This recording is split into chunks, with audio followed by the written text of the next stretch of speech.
دوران جماعت صف میں خلا پر کرنے کا طریقہ کیا ہے؟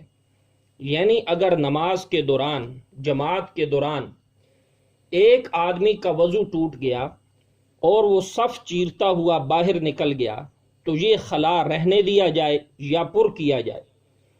اور اگر اسے پر کیا جائے تو کس طریقہ سے اس خلا کو پر کیا جائے؟ تو ناظرین یاد رکھیں، پچھلی صف والے پر ضروری ہے کہ از خود آگے بڑھ کر اس خلا کو پر کرے۔ اگر پیچھے والے نے ایسا نہ کیا تو بعد میں آنے والے شخص کے لیے یہ بات ضروری ہے کہ وہ صف کے سامنے سے گزر کر یہاں کھڑا ہو۔ اگر صف کے سامنے سے گزرنے کی جگہ نہ ہو تو صف چیر کر یہاں آئے اور اس خلا کو پر کر دے۔ اور اگر پچھلی صف یا بعد میں آنے والے شخص نے اس خلا کو پر نہ کیا تو پھر کیا حکم ہے؟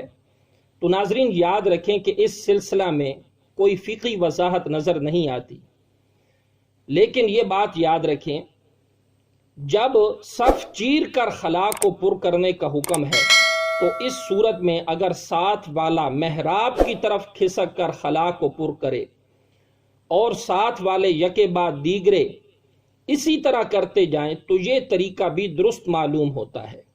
اس لیے اس طریقے پر عمل کر کے خلا چھوڑنے کے گناہ سے بچا جائے۔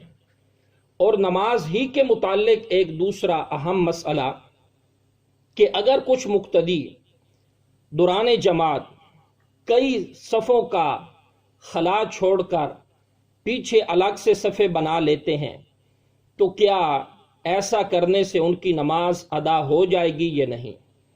تو یاد رکھیں کہ صفوں میں اس طرح خلا پیدا کرنا، صفیں باندھنا جائز نہیں ہے۔ جناب رسول اللہ صلی اللہ علیہ وسلم صفوں کے درمیان خلا کے پر فرمانے کا بڑا اہتمام فرمایا کرتے تھے، لہٰذا مقتدیوں کو چاہیے کہ جب تک اگلی صفیں پر نہ ہو جائیں تو برآمدے میں یا برآمدے کو چھوڑ کر صحن کے اندر کھڑے نہ ہوں۔ البتہ کسی نے مسجد یا عیدگاہ میں اگر ایسا کیا، امام کی اقتداء میں اس کی نماز درست ہو جائے گی، مگر صفوں میں جگہ خالی چھوڑنے کا گناہ ان کے ذمہ باقی رہے گا۔